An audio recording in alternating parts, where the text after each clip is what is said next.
গাইবান্ধার সাদুল্লাপুরে পৌঁছেছে টাঙ্গাইলে ট্রেনে কাটা পড়ে নিহত ৫ জনের মরদেহ। নিহতদের বাড়িতে চলছে শোকের মাতম। সকাল 8:30টার দিকে নিজ পাড়া গ্রামে পৌঁছায় মরদেহ। তাদের এক নজরে দেখতে ভিড় করেন স্বজন ও প্রতিবেশীরা।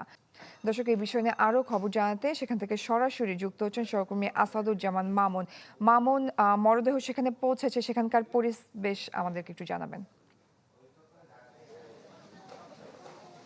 হ্যাঁ জয়ী, আমি এখন আছি গাইবান্ধা সাদুল্লাপুর উপজেলার নিজপাড়া গ্রামে। আমার পিছনে দেখতে পাচ্ছেন যে এখানে নার্গিসের বাসা, যেখানে নার্গিস এবং তার ছেলে মারা গেছে। আমি যদি আপনাকে দেখাই যে এখানে কিন্তু এই নিহতের ঘটনাকে কেন্দ্র করে, ট্রেনে কাটা পড়ার ঘটনাকে কেন্দ্র করে এখানে কিন্তু এলাকার আশেপাশের লোকজন এবং বিভিন্ন দূর দূরান্ত থেকে গ্রামের লোকজন কিন্তু আসছে এবং লোকজন তার বাড়িতে ভিড় করছে এবং এখানে কিন্তু তার বাসার শোকের মাতম চলছে।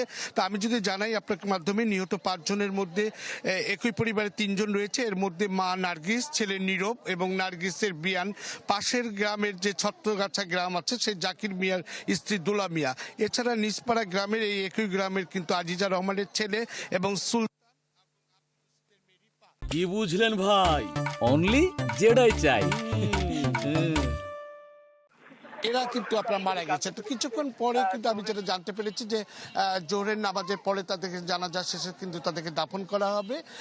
ইতিমধ্যে এই পাশের গ্রামে যারা আছে তারা কিন্তু আপনার দেখতে আসছে, এখানে তাদের আত্মীয় স্বজন আসছে, পাড়া প্রতিবেশী আসছে এবং দূর দূরান্ত গ্রামের মানুষ কিন্তু ছুটে আসছে এবং এখানে শোকের মাতম চলছে।